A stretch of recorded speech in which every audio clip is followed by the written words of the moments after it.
আসসালামু আলাইকুম, শুভ সন্ধ্যা। কেমন আছেন সবাই? তো সন্ধ্যার নাস্তার জন্য এখানে নুডলস রান্না করেছিলাম, মানে শুকনা করে। তো তাবাস্সুম শুকনা নুডলস খাবে না, তাকে সুপি নুডলস রান্না করে দিতে হবে। কোনোভাবেই সে খাবে না। তো তারপরে আবার কি করলাম, গরম পানি করে সেই নুডলসটা পানির ভিতরে দিয়ে তাকে সুপি নুডলস করে দিয়েছি। সাথে এখানে 7 আপ নিয়েছিলাম। আমি একটু বেশি নিয়েছি, ওকে একটু অল্প দিয়েছি, কারণ এটা ফ্রিজের ছিল, তাই একটু অল্প দিয়েছি ওকে। তারপরে এই যে তার যেই বক্স, সেই বক্সে তাকে দেওয়া লাগছে।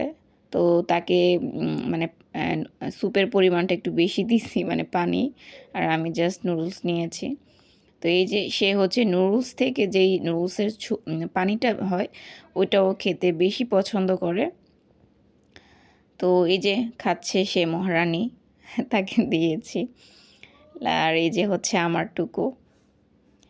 তো কে সুপি নুডলস খেতে পছন্দ